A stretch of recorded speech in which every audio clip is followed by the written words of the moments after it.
ভূপেন বরার পদত্যাগের পর তোলপাল রাজ্য রাজনীতি। প্রশ্ন হচ্ছে, কংগ্রেসে আর কে বিজেপির এজেন্ট? তাদেরকে শনাক্ত করে কি পদক্ষেপ নেবে কংগ্রেস নেতৃত্ব? বিষয়টি নিয়ে যখন রাজ্যে রাজনীতি চলছে চর্চা, দল বিরোধী কার্যকলাপে প্রথমে দেখুন এই চিঠি। হাফিজের বিস্ফোরক চিঠি। দল বিরোধীদের বিরুদ্ধে জিতেন্দ্র সিংকে চিঠি হাফিজ রশিদ আহমেদ চৌধুরীর। 16 ফেব্রুয়ারি জিতেন্দ্র সিংকে চিঠি পাঠান বরাকের বর্ষিয়ান কংগ্রেস নেতা হাফিজ রশিদ আহমেদ চৌধুরীর। চিঠিতে রয়েছে বহু বিস্ফোরক তথ্য। গত লোকসভা নির্বাচনে জয়ের প্রবল সম্ভাবনা থাকা সত্ত্বেও পরাজয় বহন করতে হয় হাফিজ রশিদ আহমেদ চৌধুরীকে। জিতেন্দ্র সিংয়ের চিঠিতে হাফিজ আহমেদ চৌধুরী হাইলাকান্দি ও করিমগঞ্জ জেলার বেশ কয়েকজন কংগ্রেস নেতাকে দায়ী করেন। এই তালিকায় রয়েছেন জাকারিয়া আহমেদ পান্না, আব্দুল সফুর তাপাদার, প্রদেশ যুব কংগ্রেসের সভাপতি জুবাইর এনাম মজুমদার। তাহলে প্রশ্ন হচ্ছে, উত্তর করিমগঞ্জ বিধানসভা সমষ্টির কংগ্রেসের সম্ভবত প্রার্থী জাকারিয়া আহমেদ পান্নাকে যদি দল বিরোধী কার্যকলাপের জন্য টিকিট প্রদান না করা হয়, তাহলে কার ভাগ্যে কংগ্রেসের টিকিট যাবে? প্রদেশ নেতৃত্ব কার উপর ভরসা করবে 2026 বিধানসভা নির্বাচনে?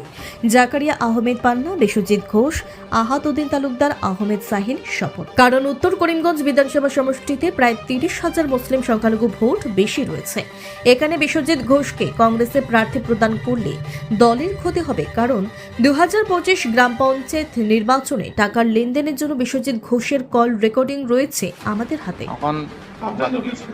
আমার কথা শোন, আনতে হইলে গুয়াহাটি মাল দিয়ে আনতে লাগবো, ঠিক আছে? এটা তো গুয়াহাটি নিজেকে ডিক্লেয়ার করছে না, বুঝছিস নাকি? তাই তুই খাইছিস, আমি আমার বউ শামিমের সব তুই খাইছিস, ঠিক আছে?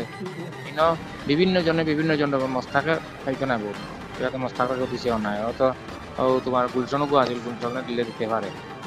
বাকি বহুত বাটাবাটি হয়েছে। তুই যদি হাল ছাড়ি দিয়ে গোল খাইবি। তুই তো একবার আমার লগে মিলছ না এমনি লুকাইয়া। কাকা তো আছে, ঠিকও আছে, এরপরে তো আইয়া আন্ডারগ্রাউন্ডের কথা হইতে তো জানতাম তো আমরা। এটা তো কষ্ট নাই, অত পাগল লইলে হইব নি? হ্যাঁ, বুঝছিস কিতা হয়েছে? এখন তুই রাত্রে কিতা করতে, তুই আবার স্বামীমের লগে মাত ফইজা কেমনে দিতে হোক হবাই দিয়া স্বামীর সাথে লগে মিলিয়ে আইছিস রাত্রে সকালে। মিলিয়েছ? কিতা কইছে?